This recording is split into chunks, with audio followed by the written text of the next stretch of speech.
കോഴിക്കോട് കൊയിലാണ്ടി കുറുവങ്ങാട് വീടിന് സമീപം പൊട്ടിവീണ വൈദ്യുതി ലൈനിൽ നിന്നും ഷോക്കേറ്റ് വീട്ടമ്മ മരിച്ചു.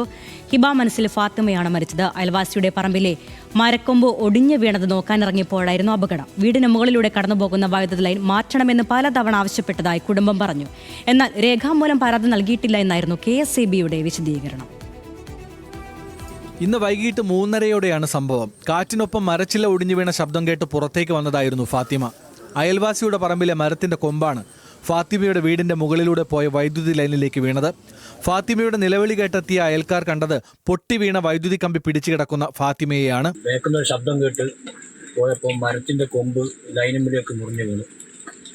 പെട്ടെന്ന് ഉമ്മ വയ്യപ്പുറത്ത് പോയി അറിയാതെ ലൈൻ കമ്പിയിൽ പോയിട്ട് പിടിച്ചുപോയി.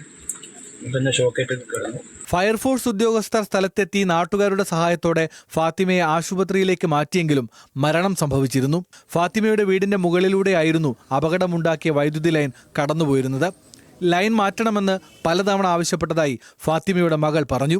അതെപ്പോഴും ഞങ്ങൾ പറയല അവരോട് അത് മുറിക്കണം എന്നുള്ള, പക്ഷെ അവര് അന്നേരം ഒന്നും കേട്ടില്ല എന്നും പറയാറുണ്ട്. അത് ഇടിഞ്ഞു പൊളിഞ്ഞു വീണാൽ ലൈൻ മേലേക്കാ വീഴുക എന്നുള്ളൊരിത് ഉണ്ടായിരുന്നു. പക്ഷെ ഒരു മുറിക്കാന്നുള്ള മനയിലൂടെ ഇതുവരെ ചെയ്തില്ല. ലൈൻ മാറ്റാനായി രേഖാമൂലമോ വാക്കാലോ പരാതി ലഭിച്ചിട്ടില്ല എന്നായിരുന്നു KSEB ഉദ്യോഗസ്ഥരുടെ വിശദീകരണം. നമ്മുടെ അറിവിലില്ല, വന്നിട്ടില്ല, പരാതി ഒന്നും ലഭ്യമായിട്ടില്ല.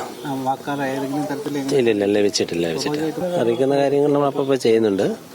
പിന്നെ ഈ നേരത്തെ വർഷങ്ങൾക്ക് മുമ്പ് നിർമ്മിക്കപ്പെട്ട ലൈനാണ് ഇതൊക്കെ.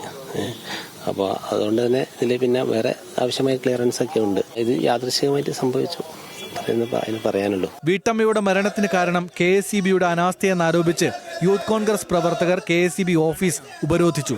പ്രതിഷേധക്കാരെ പോലീസ് അറസ്റ്റ് ചെയ്തു നീക്കി.